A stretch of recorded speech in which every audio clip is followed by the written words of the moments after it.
So imagine you're the procurement manager for like a massive construction firm. Okay, set in the scene. I like it. Right. And your job is to source materials. But it just so happens you secretly own a private gravel and brick company on the side. Oh boy. Which happens way more often than people think, by the way. Oh, for sure. So, when it's time to award this massive supply contract, you just sign the deal with your own hidden business. Naturally. Right. At a slight markup, obviously. Just a little off the top, nothing crazy. Exactly. And you tell yourself, well, it's a victimless crime, the company needs bricks, I have bricks, everybody wins. But, everybody does not win. No, they really don't. And that's exactly what we're getting into today. Welcome to the deep dive. Today, we are completely stripping away the sanitized, boring HR training videos. Oh, thank goodness. Those are the worst. Right. We're looking at the messy reality of what actually happens when your personal paycheck violently collides with your professional duty. Yeah, because we really need to get into the weeds of human behavior today.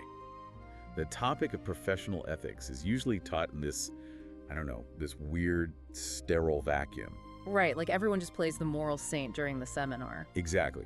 We all sit there and assume that if we were tested, we would just effortlessly prioritize our employer's best interests. But the friction we're examining today really forces us to look at the biological and psychological realities, like what actually happens when your family, your livelihood, or your secret side hustle is suddenly on the line. And to really understand that friction, we have to start by completely obliterating a massive misconception. Oh, the Hollywood misconception. Yes.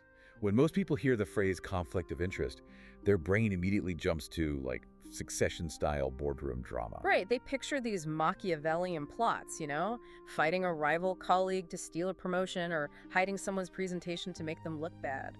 Which is a fundamental misunderstanding of the entire concept. Yeah, that's just being a jerk. Exactly. What you just described is simply unhealthy workplace competition. It's office politics. Right. Office politics is person versus person. Exactly. It's a colleague fighting another colleague for power or status. But a true conflict of interest is much quieter and honestly much deadlier. Because it happens entirely inside your own head. Yes. It is a battle of wallet versus word. I love that phrase, wallet versus word. It's that internal tug of war between personal benefit and professional responsibility. And what makes this so incredibly fascinating to unpack is that we are essentially asking modern professionals to fight millions of years of human evolution. Wait, really? Explain the evolution angle. Well, we are biologically wired as tribal creatures, right? We evolved to protect our immediate family. Oh, sure, to hoard resources for our own survival. Exactly. We prioritize our kin above all strangers. Yet the modern corporate structure demands that we completely override that primal programming the second we clock in at 9 in the morning. Wow.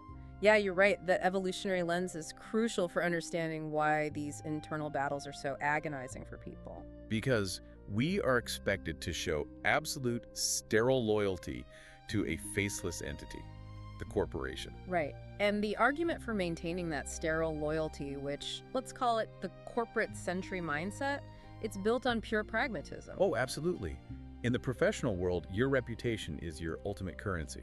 It's the only asset you carry seamlessly from job to job. It's your personal brand, essentially. Yeah, it's the invisible resume that enters the room before you do. Which is why prioritizing personal gain over your professional duty carries such a catastrophic cost. You are essentially trading your long-term trustworthiness for, quick pocket change. Because the corporate ecosystem functions entirely on a baseline of trust. Completely. Yeah. And the moment an audit catches a discrepancy or a vendor complains about unfair bidding, that illusion shatters. And once the Whisper Network realizes you are secretly acting as both buyer and seller to line your own pockets, you become radioactive.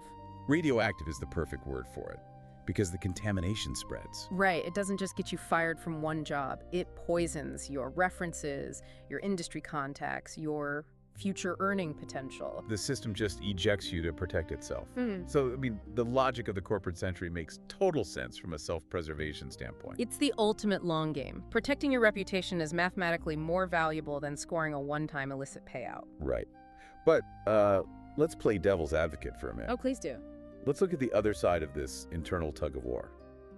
The blood and pocketbook instinct. Ooh, the blood and pocketbook instinct. I like that. Because when you strip away the corporate jargon, A very devastating, very simple question emerges for you as an employee. Which is what? Since when did a multinational faceless corporation care about you more than your own family? Oh, wow. Yeah, that is where the psychological friction truly begins. Think about the actual mechanics of a massive company. Why should a random billionaire shareholder, someone who views you purely as a line item on an expense spreadsheet? Right, Yeah. someone who doesn't even know you exist. Exactly. Why should they get richer while your own family struggles to pay a mortgage? I mean, when you frame it like that, the massive, unfeeling nature of modern corporations makes self-serving choices feel not just justifiable, but almost heroic. Exactly. You aren't stealing from your neighbor. You are redirecting resources from a giant abstract machine to the people who actually matter in your real life. It completely reframes the narrative. The employee doesn't view their action as corporate theft. They view it as an act of profound loyalty to their loved ones. And if we return to that evolutionary tribal wiring, providing for your family is the deepest biological imperative we have. So when a conflict of interest arises, it forces a direct collision between an artificial modern construct corporate loyalty and an ancient biological mandate. Which brings us back to you, the listener. Yeah, put yourself in this situation. If you were truly pushed to the brink, if the financial security of someone you love was dangling in front of you and all you had to do was bend a company rule to secure it, which voice in your head would genuinely be louder? It is incredibly easy to claim you'd be the corporate century when the stakes are theoretical. Oh, everyone is a saint in Right. But when the blood and pocketbook instinct kicks in, it screams loudly enough to drown out any employee handbook. And we can see exactly how that plays out by looking at specific, highly relatable manifestations of this friction. Yeah, let's move from abstract philosophy to the desk-level reality. The first classic scenario usually involves nepotism. Let's explore the family tie. This one is brutal, because the motivation isn't even pure greed. It's love. Right. So imagine you are an HR director. You have an open role that pays well, offers great benefits, and your younger sibling applies. Okay, classic setup. Now, your sibling has been, let's say, aggressively funemployed for 6 months. Aggressively funemployed. That's a nice way of putting it. Yeah, they aren't exactly a go-getter, but they aren't completely incompetent either. So they fall right into that gray area of being capable, but definitively not the best candidate in the pile. Exactly. So here is your conflict. You are the one interviewing, scoring, and ultimately hiring for this role. Oh, that's so much pressure. Do you slip your sibling's resume to the top, coach them on the interview questions, and just give them the job? Or do you play the corporate martyr, reject your own flesh and blood, knowing full well you have to sit across from them at Sunday dinner and look them in the eye? Oof, that Sunday dinner. That represents the immediate, visceral consequence of your choice. Because the corporation is never going to send you a thank you bouquet for your silent integrity in rejecting your sibling, you know? No, HR isn't sending you cookies, but your family will absolutely remember that you held the power to change your sibling's life, and you actively chose to protect the company instead. The psychological pressure there is just immense. And the way we handle that pressure, it feels a lot like a parent grading their own child's test. Oh, that is a great analogy. Right. Like, if I am grading a stranger's test, the answer is either right or wrong. The standard is objective. But the second you grade your own kid's test, I suddenly start searching for partial credit everywhere. I tell myself, well, I know what he meant to say here. He really understood the material. The test question was just confusingly worded. Exactly. That captures the exact mechanism of bias.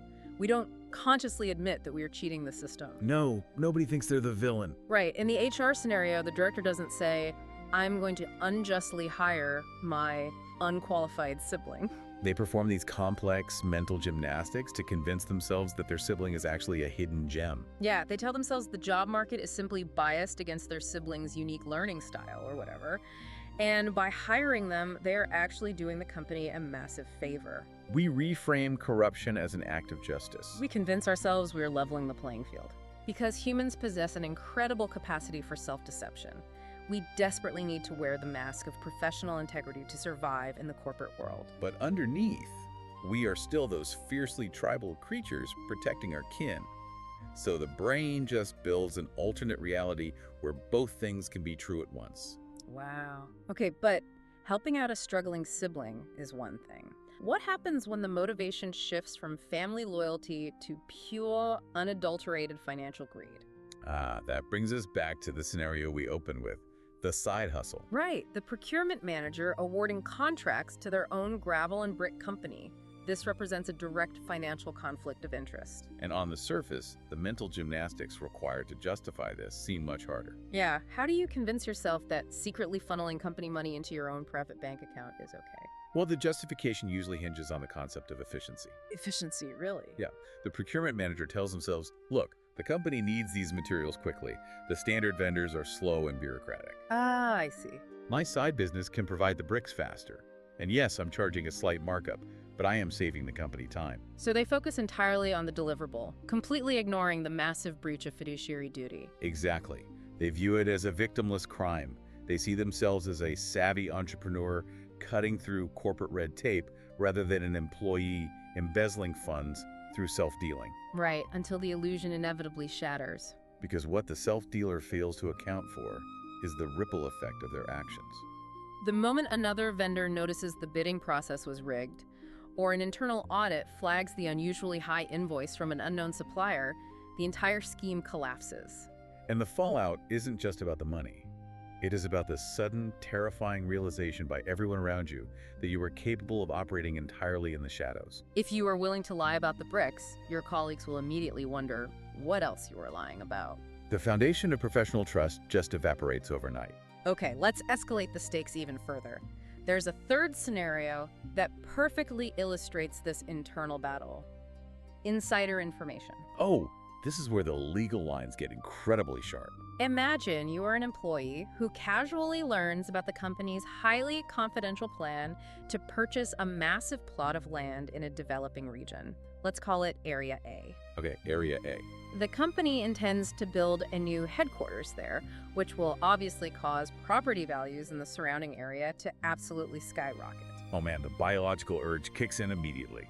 Your brain sees a guaranteed, risk-free opportunity to secure your family's financial future. You realize that if you secretly use your own personal savings to buy up adjacent parcels of land in Area A before the company makes its public announcement, You will make a fortune. right, and the mental gymnastics start spinning again. You tell yourself you aren't stealing money out of the company vault, you are just acting on a tip. You are just being smart. The company is still going to build their headquarters, so what does it matter if you make a little profit on the side? But what actually matters is that you are actively front-running your own employer. Yes. By quietly buying like that land, you are artificially driving up the market value of the area before the company can finish its acquisitions. You are directly inflating the costs for your employer just to line your own pockets. This isn't just a breach of trust.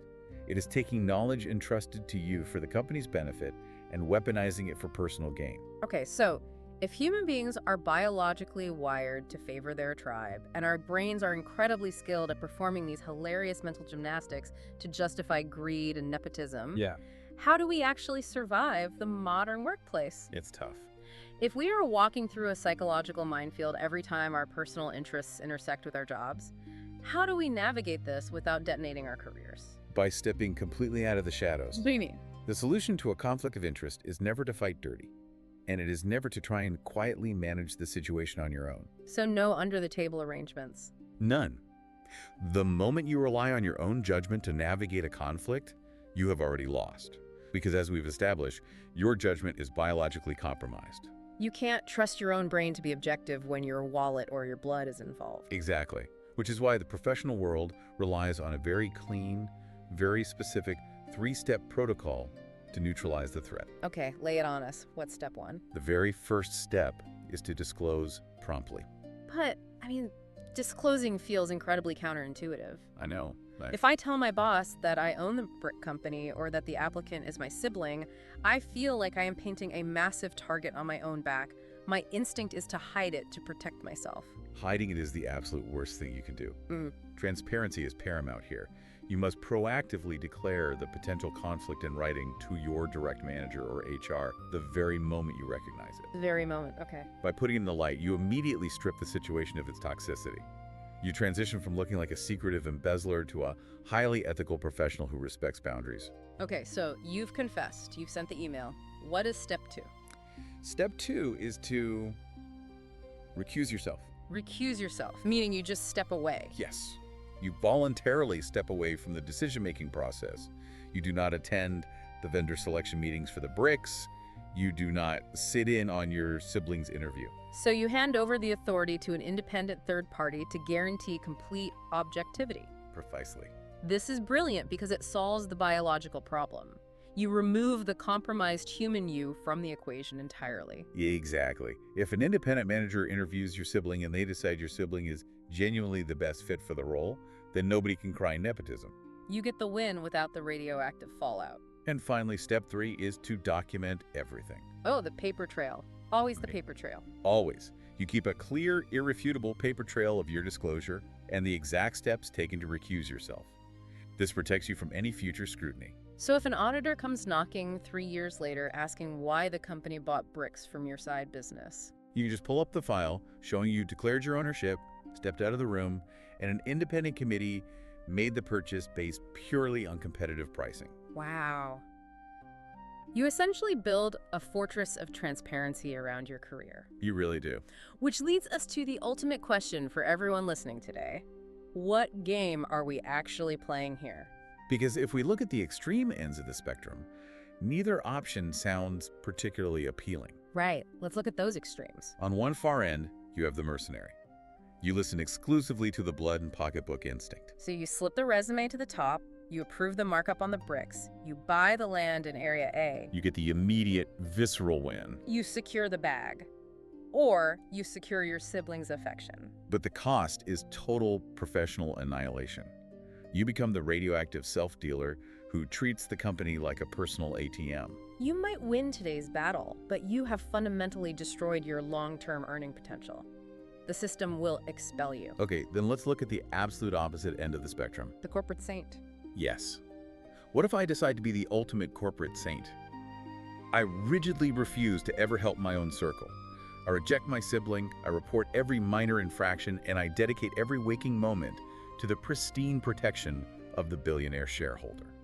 If you play that extreme, you maintain your flawless professional reputation, Sure. but you also run the risk of sitting completely alone at the top of a very cold corporate ladder. Because you refuse to help your flesh and blood for a company that, realistically, would lay you off tomorrow if an algorithm determined it would save them a fraction of a percent on their quarterly earnings. Ouch. Yeah. You end up clutching an Employee of the Month plaque that does not keep you warm at night. That is such a haunting, lonely image. It really is. It completely shatters the illusion that just following the rules with blind obedience leads to a fulfilling life. It reveals that absolute loyalty to a faceless corporation can be just as damaging to the human spirit as absolute selfishness. So for you listening, I think the final takeaway here is to simply stop pretending that navigating these conflicts is an easy, clean, ethical exercise. Because it's not. The goal isn't to be a perfect, emotionless robot who never feels the pull of family or financial security. The goal is to acknowledge the internal friction. The moment you stop playing the moral saint and admit that you are actively debating between your wallet and your word, you finally start playing the career game with your eyes wide open. You practice radical transparency because you know your own blind spots. And it leaves us with a rather profound paradox to consider as we wrap up today. I love a good paradox. We've established that human beings are fundamentally wired to protect their own right, and that corporate structures demand we override that primal programming in favor of sterile objectivity, It's a constant daily battle between biology and bureaucracy. which forces us to ask, if a truly 100% conflict-free workplace is biologically impossible, are our modern corporate structures doomed to spend eternity fighting human nature? Or will human nature eventually force corporations to evolve into something completely different? Something that stops punishing humans for acting exactly like humans. That is definitely something for you to ponder the next time you are tempted to grade your own kid's test. We'll catch you on the next deep dive.